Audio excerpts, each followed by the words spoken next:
Hello and welcome to another Blind Man's View. So in this episode I'm going to cover a few topics. I'm going to take a look at the Battlefield 1 alpha gameplay that is flooding YouTube channels at the moment.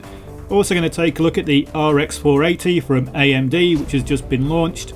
And we've got a bit of an update on the situation with G2A as it relates to the tiny build developer. Right, so first the Battlefield 1 alpha gameplay that we're seeing all over YouTube. It's very interesting, but how much can we actually take from it? It does show us that the game looks amazing, it does show us that it sounds really good, and it gives us an idea of the classes. Now I do like this new class balance. We've got the assault class, which is effectively an engineer that can't repair. So they've got the short range weapons, the SMGs and the shotguns, and they've got the anti-tank weapons. Then you've got the medic, who has the semi-automatic or fully automatic rifles, and of course has got the medical kit and the revive kit. Then you've got the support class, which is essentially the support class we know. It uses LMGs and it can drop ammo. And we've got the scout class, which is effectively the recon class. It gets the bolt action sniper rifles and it's got the flare spotting gadgets. So we have a rough idea of the class structure, but we don't really know anything else because we haven't seen all the weapons and the combinations of sights and gadgets that we're going to get with those classes. At the moment all we've seen is 2 or 3 basic weapons for each class and the primary gadgets that they're going to use, but we don't know what else they're going to get. So all these guides to classes that we're seeing on YouTube are pretty much pointless because we don't know much about the class other than what its role is. There's a big problem with closed alphas and closed betas in that you know this isn't the version of the game that you're going to get. Even when it comes to a public beta, you're probably only going to get a limited version of the game that we're going to be delivered. So when you're watching these videos, just remember that this probably isn't the game that you're going to be playing. Now there are some interesting features being shown, such as the tanks being able to drop ammo and being able to drop med packs. That's an interesting option. You've also got the fact that the revive syringe might actually have charges or ammo, so you might have to pick up supplies to do more revives, or maybe the number of revives you can do is just going to be limited. And I do like the fact that the 100% revive is back. There's no delay and waiting to build up revives anymore, because 20% revives were just annoying. So all I would say is take an alpha in the way that an alpha is intended. It's a bit of a test, it's a bit of a demonstration, and the videos are entertaining. Right, so the next thing I'm going to look at is the release of the RX480 by AMD. This is their $200 graphics card, which is designed to compete with the 970. The card was released today, and so the first reviews and benchmarks have been released for it. And even though it's the reference design with the awful cooler on it, it does seem to be about the same as a 970 in performance. When you've got the manufacturer coolers on it, then it probably is going to be level with the 970. Unfortunately for AMD, they've launched it at exactly the time that the 970 is plummeting in price. Now I'm going to give you some UK prices here. I know in the US it's probably cheaper, but then I guess the 970 is probably cheaper as well. So if I go to my favourite supplier, which is overclockers.co.uk, I can buy a reference 480 for £175. But if I look on their website for a 970, I can get a manufacturer cooled 970 for £210. So when the manufacturer versions of the RX480 come out, they're probably going to be the same price as the manufacturer versions of the 970.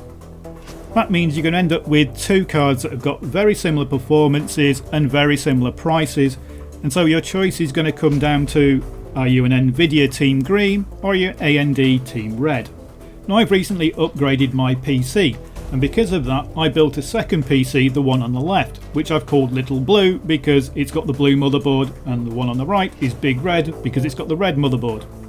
Now Little Blue is a prime candidate for a new graphics card because it's got a HD 7970 in it at the moment. 3 years ago that was a really good card, but now it benchmarks at half the speed of the 980 Ti.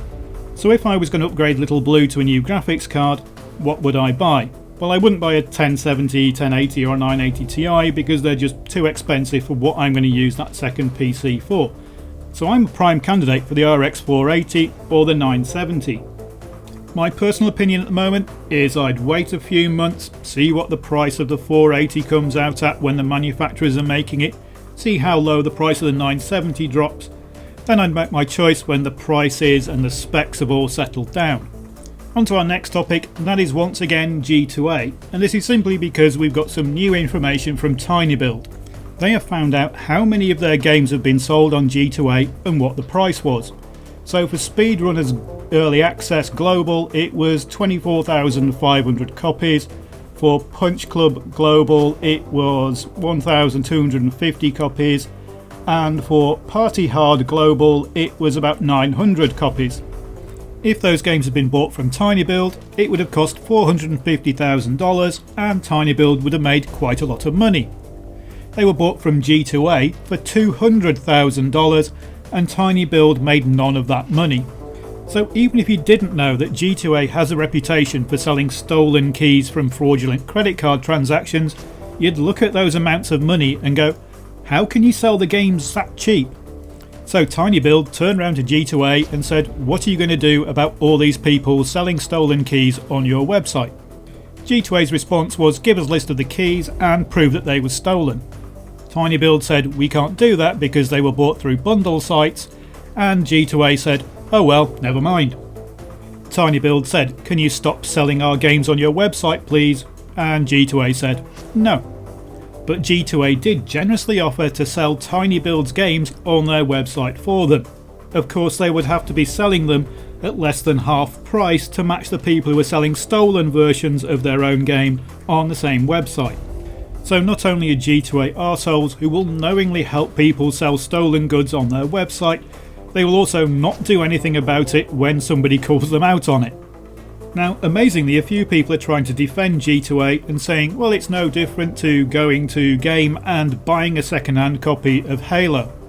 Well, it is, because somebody originally bought that copy of Halo for full price. These keys have been stolen. Nobody's paid the developer anything for them. In fact, the developer has ended up losing money because the chargeback transactions they've been given cost them money to refund.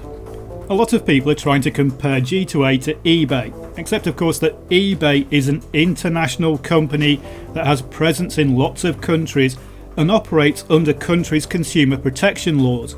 You have no consumer protection when you purchase something from G2A, and there's really no safeguards or checks on anybody who is selling anything on G2A. So no, it's not like eBay.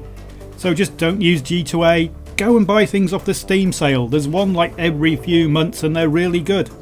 Right, so hopefully that's the last time we're ever going to have to discuss G2A, but I've got the horrible feeling that G2A is just going to keep rolling on because they've got far too much money to die.